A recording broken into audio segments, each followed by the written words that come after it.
Hi guys, welcome back to Infinite Possibilities, the podcast where we explore the lives of amazing people, their choices, challenges and opportunities. And today I have a very special guest, Jonathon. Hello. Good morning, or good afternoon I should say. How are you? Yeah, well thank you so much for being here. Pleasure. Jonathon, what is your 1 minute intro? What do you do? I'm currently a partner with KPMG based here in Brisbane. I lead oil and gas for us globally and spend most of my time in the energy space. I'm the father to 3 beautiful girls and married to my beautiful wife Anne. So yeah, it's a full life I can say, both at work and at home. Yeah, and Jonathon has been at KPMG since 2009, so we're gonna see what has kept him here. But first things first, tell us about your last name. It's awesome. Peacock, yeah. There was a story floating around which is perpetuated by my parents, which said that members of the French aristocracy during the French Revolution adopted bird names as a means of recognition in England. I've never seen any evidence of that, and I've never seen any of the wealth that allegedly might have flowed from it. So I think it's just a bog standard name that was picked up in the middle of the UK. I'm from a long line of peasants, as my father tells me, so no real connection with royalty in any way, shape or form, much as the story might deny that. Oh, disappointing. It was.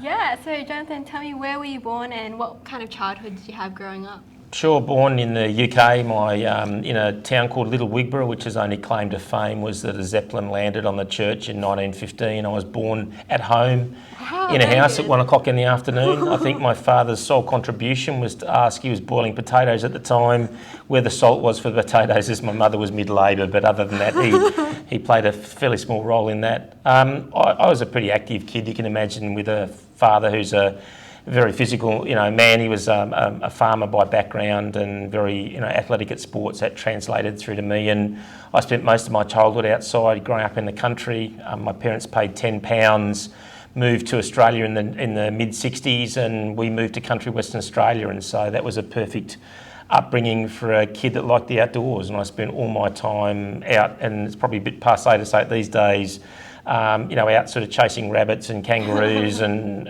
emus and all that sort of stuff that you'd kind of expect. But I grew up outdoors, which sort of, that'll play through as a theme later in my life as I joined the Navy and for what I do now.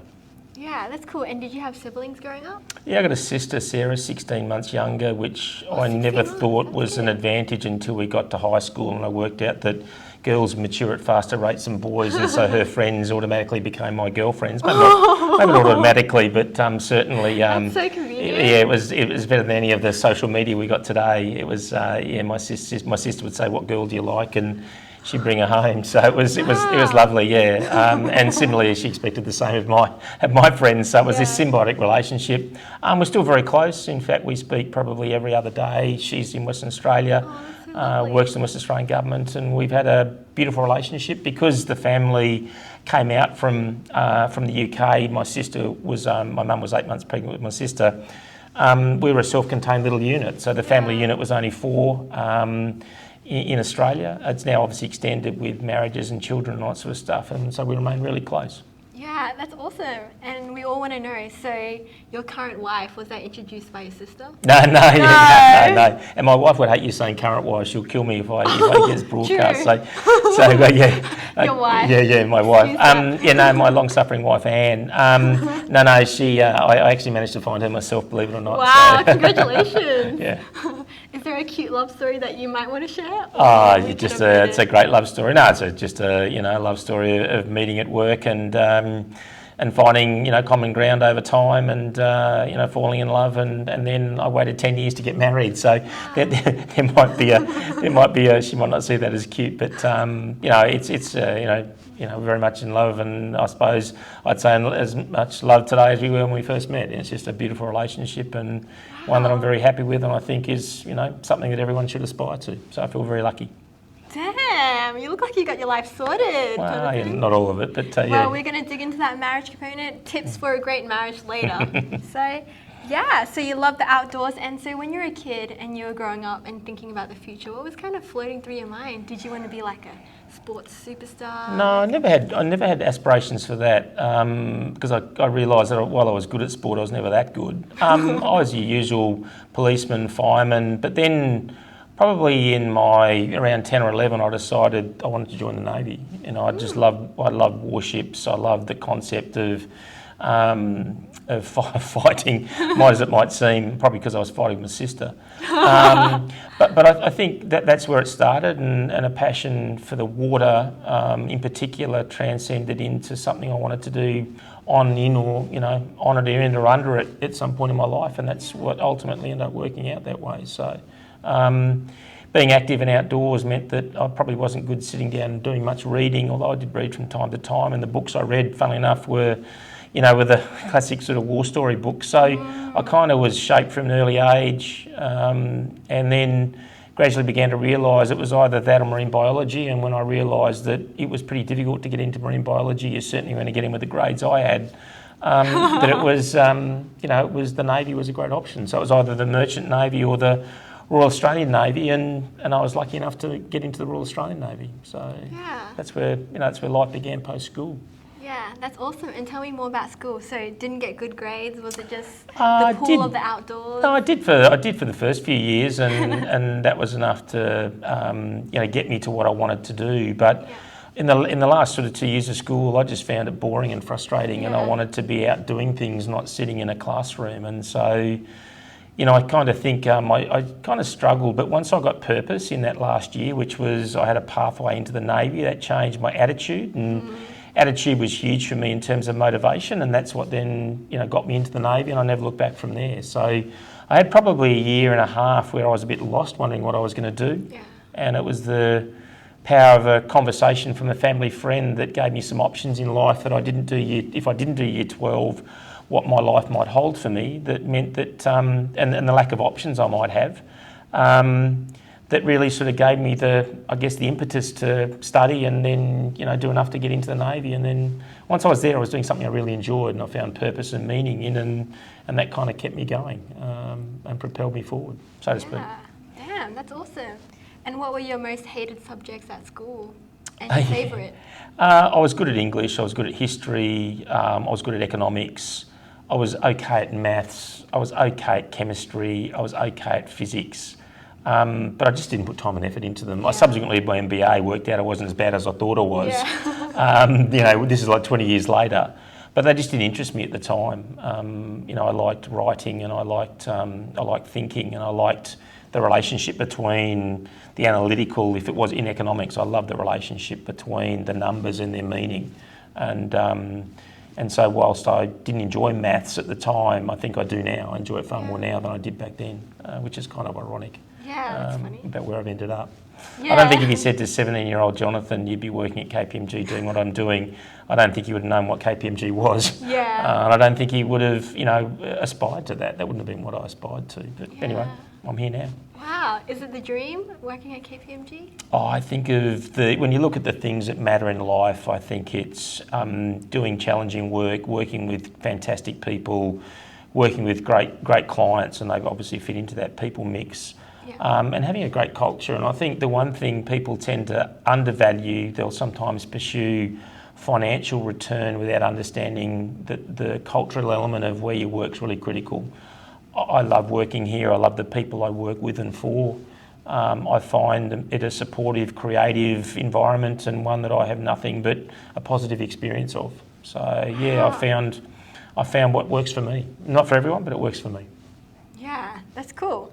And then going back to the Navy, so at that time when you decided you wanted to go to the Navy, were your parents supportive? Did they have other ideas of what they wanted their little boy to be? No. My parents said, as long as you're happy. I had a great childhood. My parents were fantastic parents. They said, we don't care what you do as long as you're happy. They were also spending probably $200 or $300 a week in food on sustaining a 17-year-old that had a voracious appetite that could eat a loaf of bread in a sitting. So when I went to the Navy, they were happy that the federal government was taking on responsibility for feeding me. I think they were happy about that. But I think they saw me change. They saw me become someone that quickly gravitated to responsibility, and when I enjoyed something, how well I could do at it. And the kind of the lackadaisical approach or the malaise I'd shown to maybe my last 6 months, but certainly the 18 months prior to that. I think they were worried about what I'd do. But that worry dissipated when they saw that I had that I'd found something I really enjoyed doing that gave me that mix of, physical and mental challenge. And that's what the Navy absolutely was. And again, I met a great bunch of people, and a lot of them are still friends to this day. 40 whatever years later, 41 years later, these guys are still friends, still mates. We still see each other. We still, celebrate things together. So no, it's been fantastic. The Navy was a great place for me to start. Gave me discipline, gave me a sense of, as I said earlier, a sense of purpose. So I loved it, and I did well at it. That's why I enjoyed it. Yeah, and tell me about the expectations versus reality when you were thinking about the Navy and when you joined it. Was it every boy's little dream? No, it was terrible. It was horrible for the first. I hated the first 8 months. Having said I enjoyed my career, I absolutely did. And but the first 8 weeks were you had to iron your own clothes, wash your own clothes, clean your own cabin or your own room, make sure it was tidy, get it inspected every night, do cleaning stations where you had to clean someone else's bathroom, not your own. It was all the training Mum hadn't given me. All the things I wish she taught me. Although she did give me a rapid course in ironing, which has lasted me, 40 years. But it was just incredible. It was such a culture shock to me moving into an environment where there were rules and you actually had to live by them. But it shaped me. It kind of gave me a set of guidelines to stay within, and once you worked out the rules, you didn't get punished. And punishments can be pretty tough. So, it was running around the oval with a rifle above your head. It could be, pulling your entire everything they'd ever issued you out and laying that out perfectly on your bed, which would take 24 hours to do.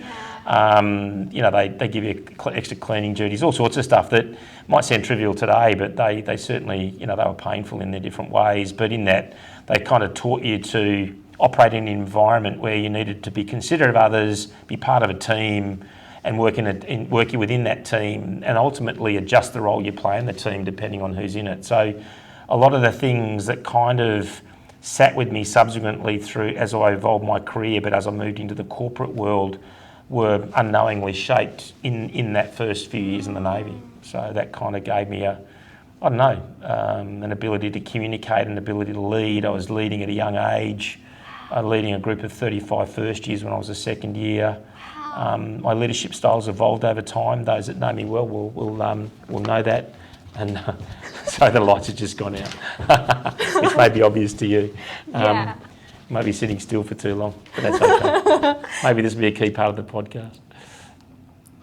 Yeah, Perfect. and tell me sort of what was kind of your daily routine? Was it the 5 a.m. wake up? Yeah. So 5 a.m. wake up, and no matter what the time of year, you did physical training. So that always ended with a swim across what we call the boat harbour, which in the middle of winter would have been about -2.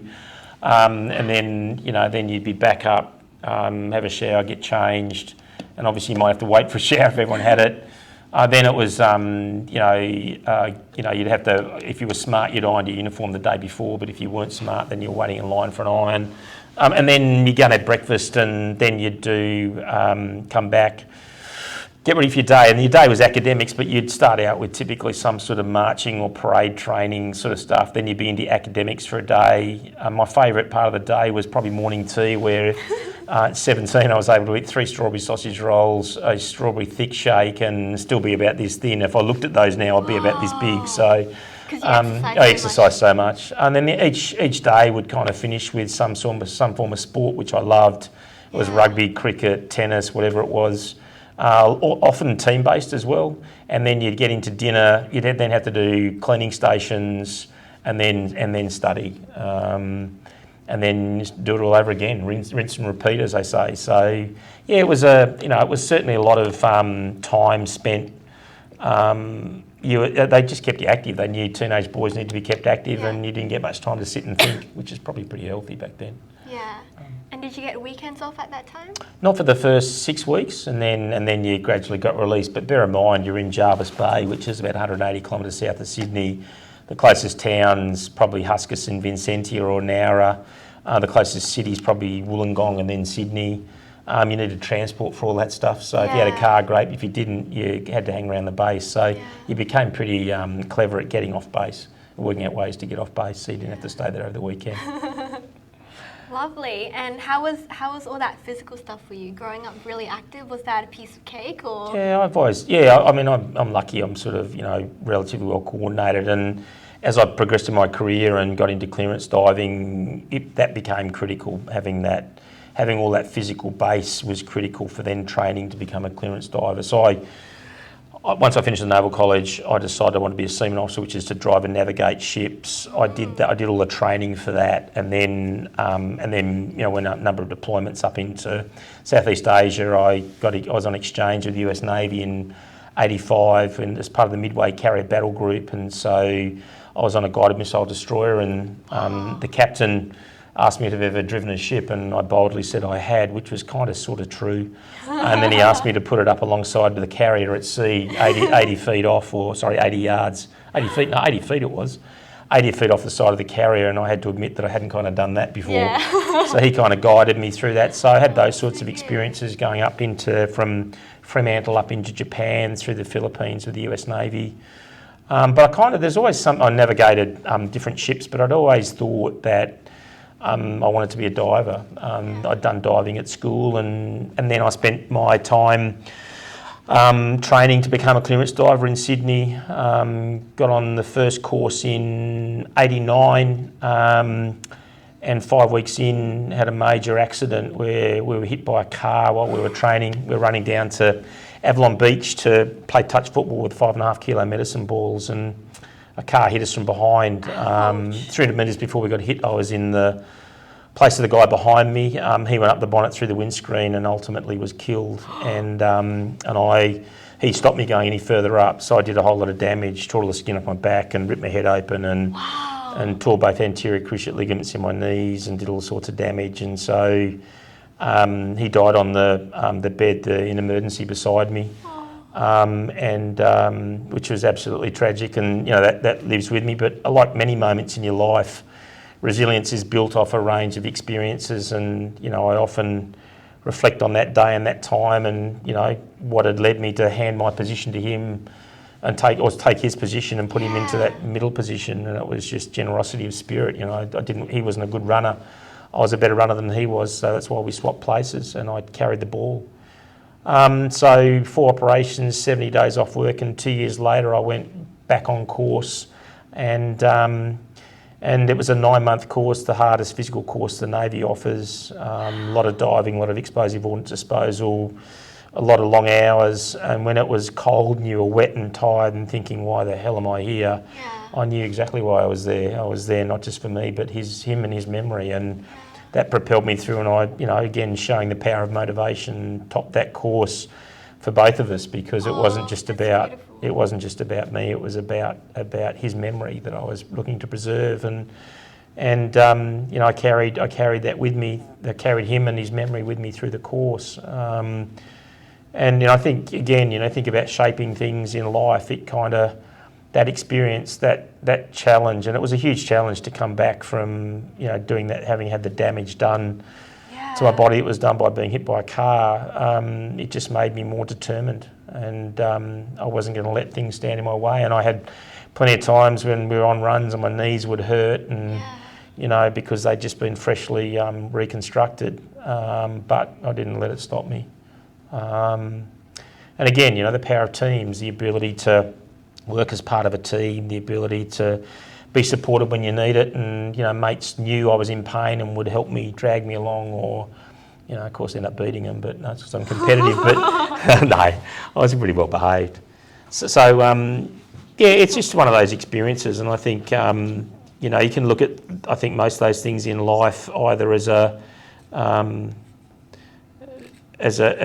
threat and a challenge, or as a something you learn from. That's what I tried to do, as you try and get those lights back on. Yeah, no, I think they're out. So I think we're just going to stay here and keep talking in the dark. Sure. I think people would see my face and that's enough. Some people would say that's well and truly enough. Yeah, so and in the beginning, how did you sort of deal with the grief and that guilt? What was that sort of beginning process? Support services back then, this is not 1989, not great. And the problem, you had to do it yourself, and so certainly it was the support of my friends, the support of my family, the opportunity to talk. I've always been someone that can talk about things, and so I was happy to talk about how I was feeling and what was affecting me, and the level of support I got from individuals during that time. They put me back in a clearance diving team and I wasn't qualified to recover.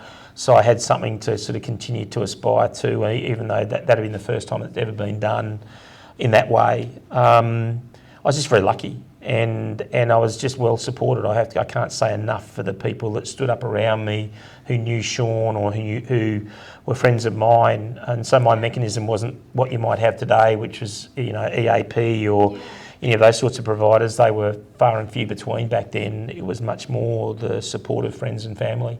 And there were a huge amount of people that stepped up in that regard and checked in on me and made sure I was okay. Yeah.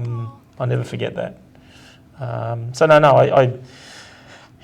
guess you can either become, I don't know, some people are wired differently, but you can either be a victim of all of that and make that an excuse as to why you don't do things, or in my case, a motivator as to why you do things. And now I think of when I mountain bike, for instance, my appetite for risk is a lot higher. I know that scares everyone. Yeah, it scares everyone a lot. But I just think about, living my life and enjoying it as much as I can, because you never know when you're not going to have the choice anymore. So I try and enjoy my life. I think it's important, every day. Not every day, because maybe it can be, but, You seem more like a YOLO guy, doing crazy stuff. I've jumped out of planes. I dived with great white sharks in South Australia recently. I've worked with explosives. I've dived in caves. All sorts of stuff. I mean, everyone's got different versions of adrenaline, and some people is higher than mine. But, I've driven V8 supercars, all that sort of stuff that you might go, you're an adrenaline junkie. I probably do like the adrenaline, but I like the challenge as well. I think that's part of what motivates me. Yeah, that's cool. And you stuck around in the Navy for around 17 years. Yeah, it was 19 years and 3 months in the end, so kind of... LinkedIn's not up to date. Yeah, it kind of is, because I had an overlap, so effectively I finished... I was still in the Navy, basically still in the Navy when I joined Deloitte in 2001. I didn't actually formally leave the Navy because I was on long service leave until 2002, or midway through 2002, so that's kind of just adds a bit to your time. Yeah. And so I did an MBA. I thought that was the best way to understand this corporate world. I couldn't see myself going any further than the Navy. I'd done what I'd been there to do, and quite frankly, the next few jobs I was doing would be mostly administrative. And funnily enough, for a guy that joined the Navy, I actually didn't enjoy being at sea. I found that a bit boring. Well, the ships moved at 12 or 15 knots, which is like 25 kilometres an hour, and that's a long way. It's a long way at a slow pace if you're going to Southeast Asia. So that just didn't excite me anymore. So, I kind of I decided to go and do an MBA, and it was again a great choice. I got the Navy to, hopefully no one's recording this, to pay for me to go to the best school at the time in Australia, which is the Australian Graduate School of Management. I did it there and met, again, a wonderful group of people who ultimately helped me get into Deloitte. When I got into my final year, they said, we like the way you think and work, and come and work in an organisation like Deloitte. So that's what I did. I went there and I joined as a 35-year-old senior consultant. And my first job was at OneTel, which was a telecommunications provider funded partly by Jody Rich. Sorry, I don't know, Jody Rich provided much funding. It was funded by the Packers and the Murdochs, and it was in its sort of death throes when we got there, and it was an unbelievable consulting experience. When the lift doors open and Jamie Packer's standing there in front of you with a grin, not a grin on his face, with a look of death on his face because Dad's wondering how what he's done with his $500 million investment. You didn't get into the lift with James Packer. You let him go up to level 28. So I learned a lot through consulting. I got into again. I was recruited by a really eccentric Englishman. My recruiting interview was 2 hours long. 30 minutes of that was talking about Deloitte and an hour and a half about the Navy. He was fascinated about my Navy background. So he recruited me, and he was my coach and mentor for a long time. And I think, that for me was the first time I'd been exposed to someone who cared that much about your career. And I think for me, that's kind of stayed with me as I've started to, as I've been at least in KPMG and, looking at seeing the grads come through and the juniors and being a PDM and all those sorts of things, a performance development manager for people. It's been incredibly important to me is the power of supporting people through their careers as you either mentor them, coach them, guide them, or help manage their performance. Yeah, that's awesome. It's amazing how you just, did your Navy career and then just decided enough was enough and then jumped 360 into a completely different... Yeah, it absolutely was. And I wasn't, I thought the MBA would give me this experience set would enable me to handle it. It certainly gave me an understanding, it helped me to decode the corporate environment, for want of a better word, but it certainly didn't prepare me for consulting. And I kind of... And some bits came intuitively, like the communications, the leadership, the ability to talk to people and work out and problem solve, because I did explosive ordnance disposal in the Navy as well, so I had to render safe unexploded ordnance, missiles, rockets, torpedoes, all that sort of stuff, mostly in training. But that gave you a great sort of problem solving mindset, and I didn't appreciate that combined with all the leadership I'd had since I was sort of 17, combined with the need to communicate both well in writing, because I always liked English, and then verbally, I didn't realise how much of that would be relevant to consulting, and kind of it was, but the bit I was missing was experience.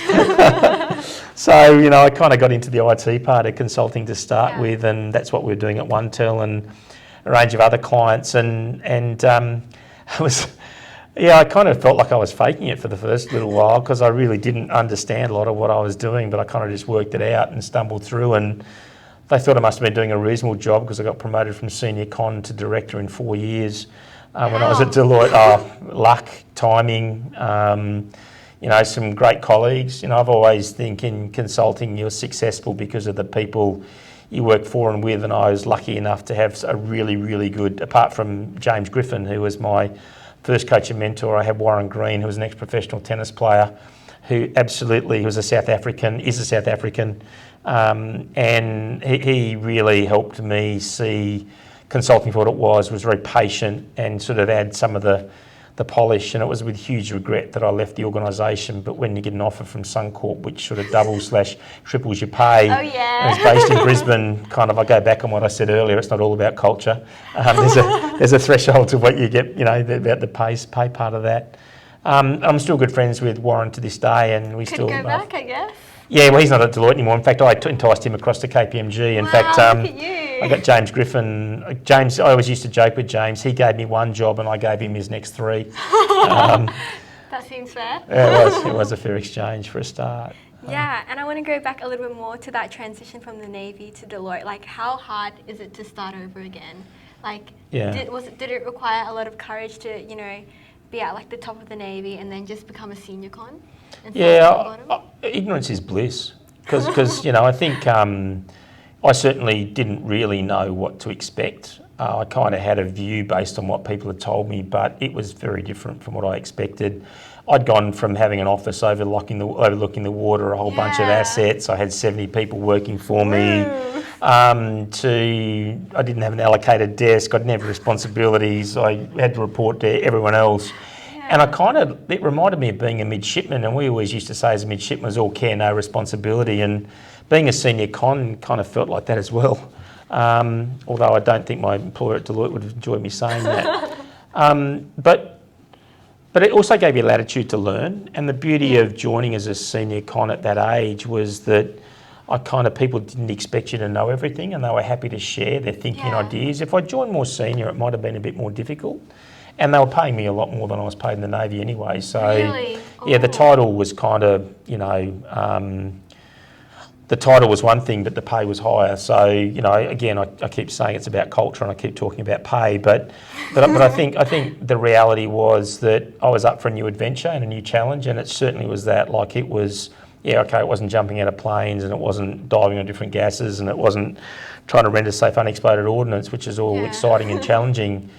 But it was trying to work out, what the right system was, or what the right IT governance model was, and that was a problem. And I think for me, I've always loved solving problems, and consulting is one big procession of problems with clients. So that transition I didn't find too hard. I found that I could stay connected to my Navy friends. I could stay, and I built a new friend group, and one that was really tight because we had to solve problems together. And it was a great culture at Deloitte. It was in a small part of the consulting business, and it was really, really good fun. Very social, very challenging work, great people to learn from, very strong partners who knew a lot. And I learned a lot about the consulting business. And James Griffin, God love him, only worked out after the fact that he probably had some alcohol issues because we go to Jackson's on George every day at 4 o'clock to have a pint. And and we would talk about consulting. I think it was only 1 pint, but I certainly couldn't do more than that. And he'd teach me the art of consulting. From a table at Jackson's on George, which was just unbelievably generous of him to do that. Yeah, that's beautiful. Yeah, and how did you sort of transition from being super, super active in the army to a more sedentary kind of job?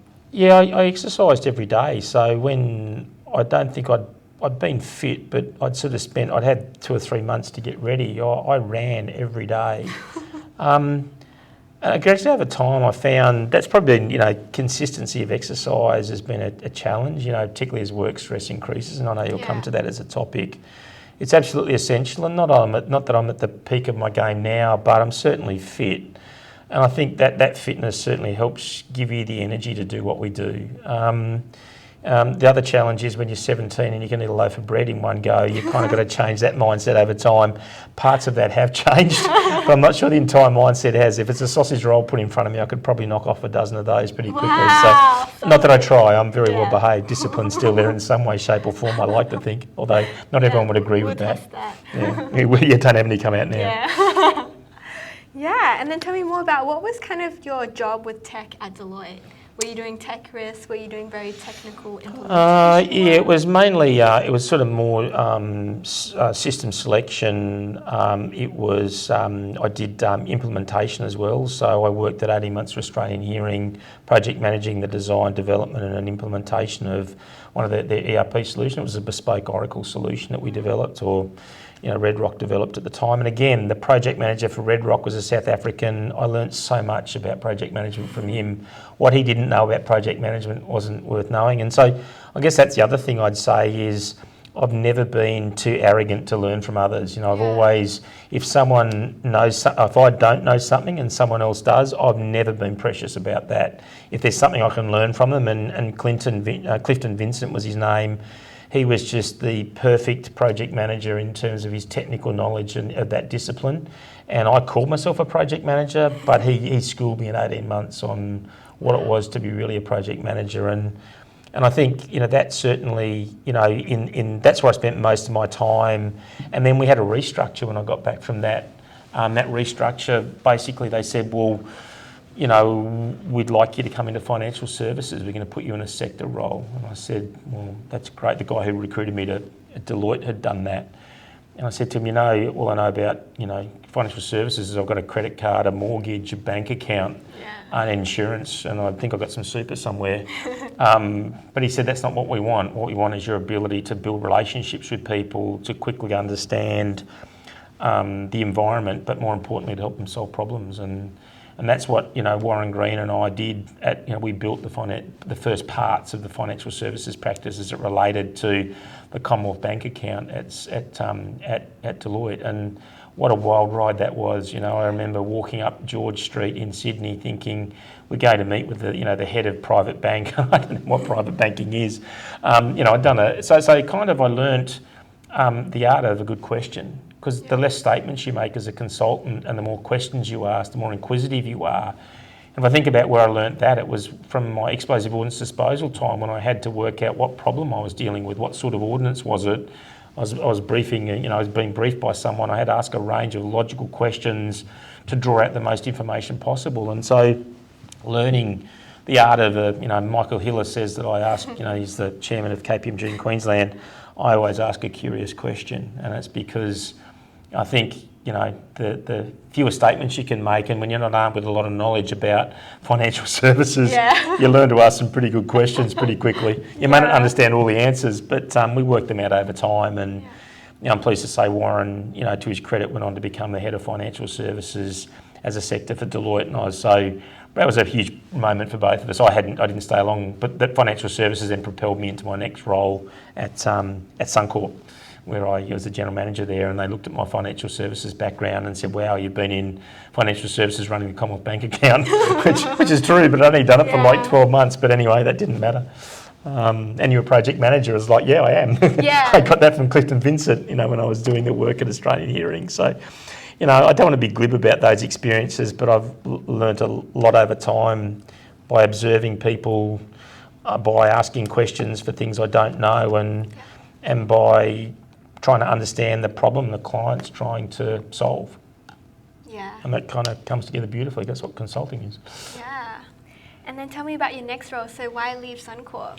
I got made redundant from Suncorp, so we acquired Promina, and effectively what that meant was, the mashing of two organisations together. I likened it turning a $20 billion market cap organisation into a $10 billion one. So, in some respects, it was a bit of a train smash in terms of value achieved, but I'm not, and I think that's just the reality of M&A at times. I was made redundant. The division I was running, they didn't think they needed a corporate projects division, and it would be done within each of the lines of business. And so I was propelled into the job market. I had a range of options, and one was to go and work at NAB in the same sort of role. But you'll see from my history, I don't mind stepping off a cliff. And so the first cliff I stepped off was stepping out of the Navy into consulting. The second cliff was consulting into, and you would say, well, maybe it's not so much of a cliff, but to be the GM of corporate projects at Suncorp, running a portfolio of $300 million worth of projects, or IT projects, which these days isn't big, but back then that would have been about 100 projects, meant that in essence, it was a bit of a cliff for me. And the third cliff is to jump from corporate into IT startup land. And I don't know if you'd call RMSS a startup, but it was certainly early stage, and the objective was to effectively grow the business and make it attractive enough for a VC investor to come in. And I'm pleased to say that's exactly what happened. Was we got a venture capital investor on board, and that injection of capital, should have propelled that organisation to greatness. But again, I would say that, the traits that make you successful are culture, getting the right culture, having the right skill set, having the right people around you and the right capability, and the right leadership. And, I'd say not much of that existed at RMSS. And, for me, it wasn't an environment I thrived in. It wasn't an environment that I could see was going to be successful. And, again, I left that environment pretty quickly after like 12 months. And then I was out in the market for a while because it was the GFC, and which wasn't a great time to come into market. And again, it's a test of resilience. How did I approach being unemployed? Well, I exercised. I had a routine. I exercised every day. I read the papers every day. I organised my week with a set of meetings. And I would come in and I'd meet people, and I'd either be for one or two purposes. They'd either give me information or they're going to give me a job. And so I ended up with a pile of business cards and a lot of connections and opportunities. And at the start of that process, KPMG had kind of said, yeah, listen, we're interested, but we don't have a position for you. And then thankfully, Steph Bradley, who some people may know, got married, and her husband got a job in Melbourne. She was a director here. She went to Melbourne, and Steph created the opportunity for me to come in September. And I joined here 31st of August, I think it was, 2009. Wow, that's your work anniversary. Yeah. Yeah, and tell me more about that unemployment period. Was it a very long time? It was no, it wasn't. It was probably, what would it have been? No, it would have been about 8 months all up. Yeah. But I was always convinced I was going to get something. So there was no depression? No, not at all. I had a game plan. I knew how to range of skills. It's not that I've got ego, but I've got enough self-confidence to know that I'm of value somewhere.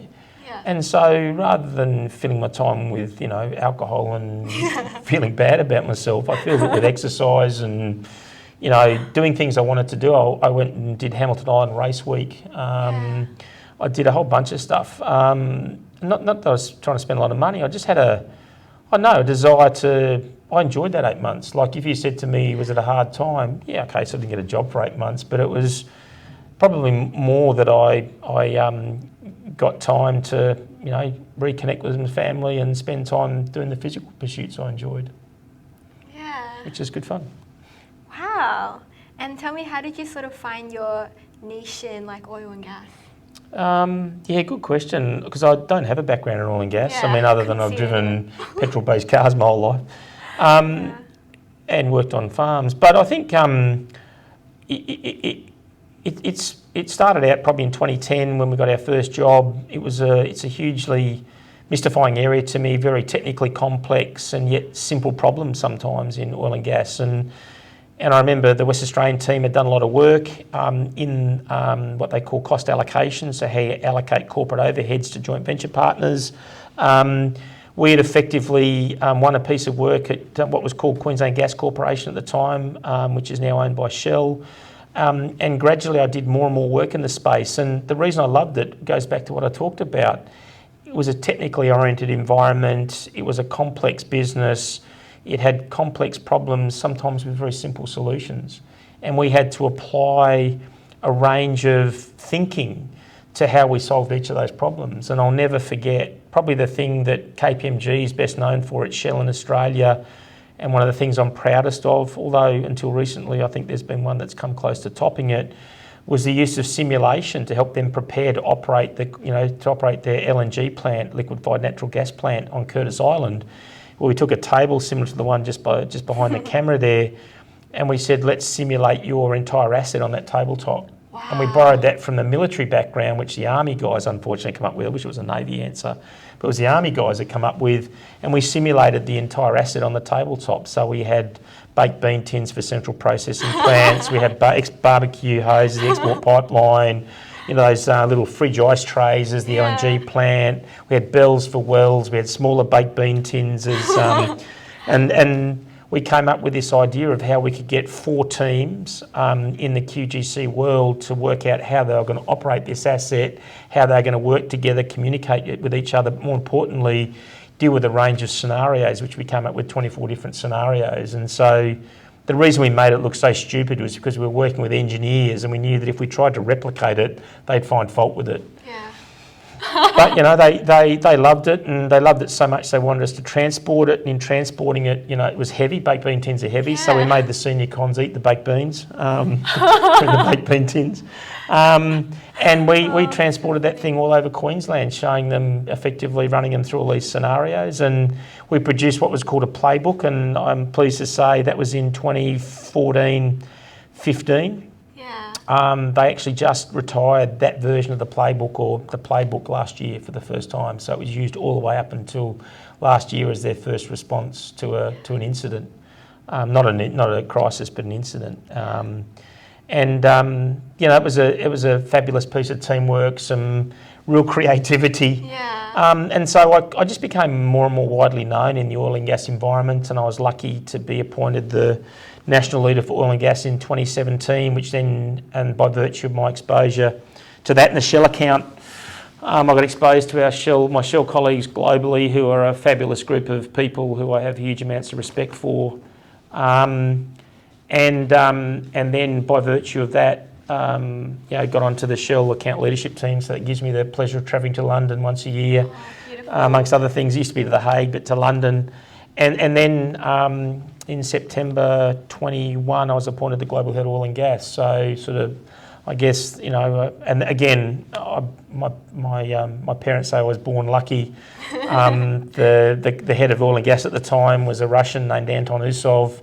Obviously, the Ukraine war had happened, and we weren't that practice. KPMG in Russia ceased to exist, and therefore his role ceased to exist. And it was a process that I went through and ended up being in that role. So, I feel very fortunate. Again, luck, good fortune, and good support to have ended up in that role. So, I love the industry, and now I've just picked up a new role, which will be announced more formatively on top of that role. So which will be the head of energy and utilities in Australia. So. Not only will I have the oil and gas kind of vertical at the global level, I'll have energy and utilities, which broadens out my energy perspectives around renewables and power and water utilities and all that and all that sort of stuff. So it's going to be along with gas. So that's the next part of the journey, is to try and broaden that out and understand it. And my understanding of it, it feels like I'm back in financial services again, as much as I know about oil and gas. And the more I realise about oil and gas, the more I understand, the less I realise I know. And so that means I've still got to have those good questions. I can't just walk around without them.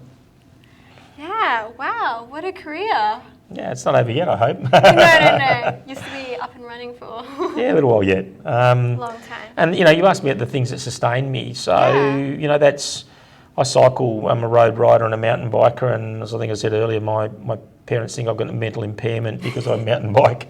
I had a few crashes, I've hit the odd tree, I've cracked 2 ribs. I just love it too much. Why doesn't it stop you? It's so much fun. Surely you'd have like a bit of, PTSD next time you do it. No, not at all. And I think part of the challenge is part of the bit I love about it is that you can't be anywhere else. Yeah. So in terms of you talk about how you deal with stress. Yeah. Part of that is by doing something that consumes your entire attention.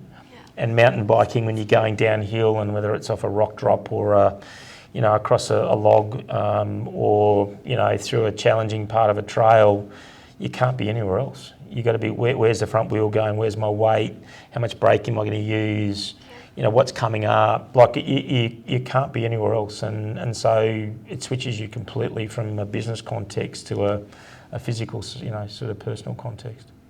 Yeah. Yeah. Have you ever wanted a more chill job? Yeah. Yeah, it just seems like the better you get, the more work you get, and... I've been, I think if you looked at the themes through my life, a great one would be, I just have been supported by really good people, and I've worked out how to work really well with people that are really good at what they do. And, I've been lucky enough that they see value in my contribution somewhere, whatever that might be. And so that I find I tend to cover a lot of territory by virtue of the support I get from others. And if I sit in any position, it's as a function of the help I've been given by key members of this team, the global team, the national team. I've always felt that, and that's because I don't have much time for politics. I'm not a political animal. I'm not very much interested in who's doing what to who. I'm interested in getting a result or an answer, and I think people see me for what I am, which is I'm not a game player. I'm pretty straight up. If you want to have a conversation with me, I'll tell you what I think, and I'll do that respectfully. And obviously, sometimes I can't tell you exactly what I think because, because not because you're the CEO. Andrew and I have spoken. I've spoken to Andrew candidly at times, but and he's good enough to be receptive to that. But I think it's just about being genuine and honest, and I think people value that. And I feel the job has its challenges, and I can't tell you I'm not tired.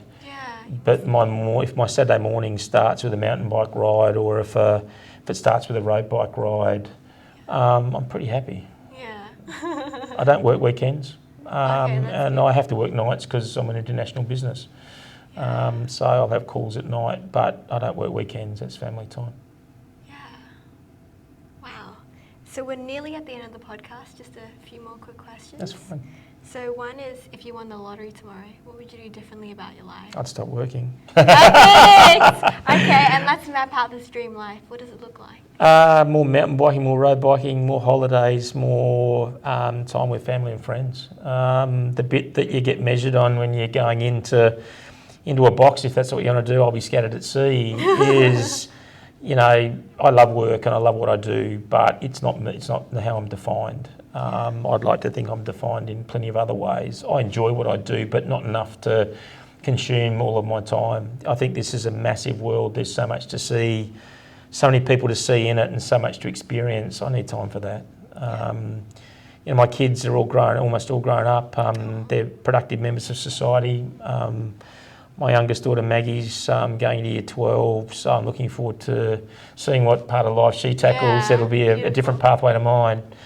Which is great. And my other 2 daughters, Jess, my oldest, and Em, my middle daughter, are all, they're all productive members of society, working and enjoying life. And they bought homes not far from Dad, which I think is, they either love me a lot or they want me to turn up with a screwdriver or a hammer or something to solve some of their maybe a little bit of both, challenges.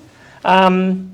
Yeah, I think that'd be the main feature. Like as I get older, I realise that material possessions are great, and I do like my technology, and I love my fast cars. But that's all a bit of window dressing, to be honest with you. I realise ultimately that you're not the person that puts a value on your material possessions, because someone else will do that for you at the end of life.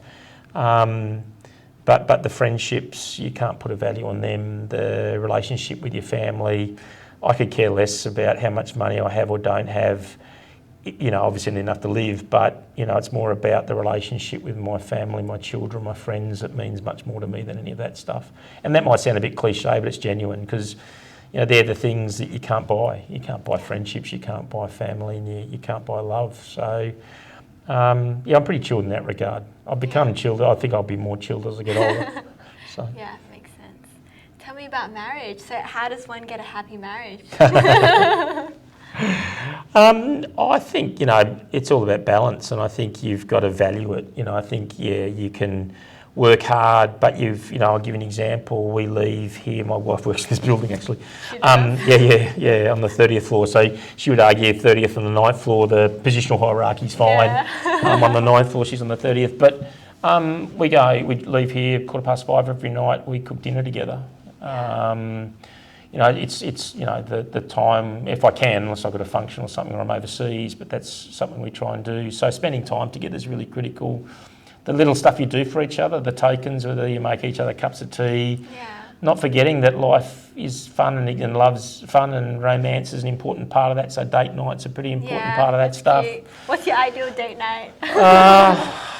Listen, I think we love, we love great food, great night out. As I get older, I tend to like less noise. So I won't be at a concert these days, although you won't notice that listening to my car.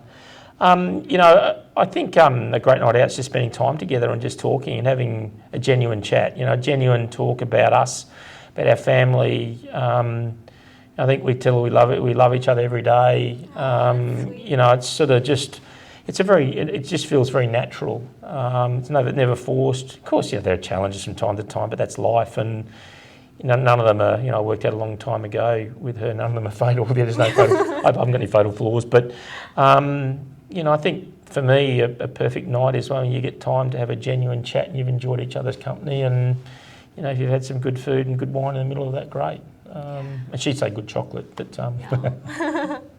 That's awesome. And the final question is, what is an ideal day in the life for you? It can be work-related, non-work-related. Firstly, probably mountain biking at the beginning. I think for Anne and I, it starts with exercise in some form. Again, she's more of an athlete than I am these days, but I've got a few injuries to carry. I think brekkie, reading the papers, catching up on what's happening in the world. I think if it's work-related, then having a day where I'm meeting clients. I love meeting clients, having a day where I'm interacting with the team. If you want to stifle me, put me in front of a bunch of computer-based training for a day and that'll kill me. If you want to excite me, put me in front of a group of people, talking to our grads, talking to clients, working with the team on a crunchy problem. If it's in a work context, not finishing late would be a great day.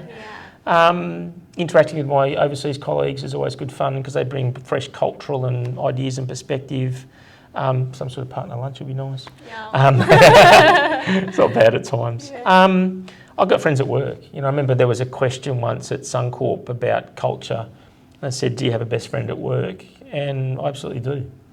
So when I love that, so coming to work's not a chore for me. I don't wake up, there's not any morning I wake up and go, oh my God, I've got to go to work. I don't feel like that. It doesn't feel like that for me. I enjoy being here. But given the choice, I'll be doing other things. An ideal day would be out mountain biking for the first 3 hours down in Derby in Tasmania, on a private, having taken my private jet down there because then I can get down there quicker. But most of any of that would, I like time by myself, but I think ultimately any day that I have that I enjoy is being with people, and it's been fun. It's been doing something fun. Most of my friends would say that it probably involve food. That's probably true, but it would probably also involve something active. That's why I'm still doing the stuff I do. Last year I went to Bathurst to watch that. I went to Derby in Tasmania. I went shark diving. We've been to India, London. So I've had I had a reasonable year this year. I think I want to add to that in the coming years. I want to do parts of the Tour de France. I want to spend 3 months in riding in. I might hate that. Riding in Spain.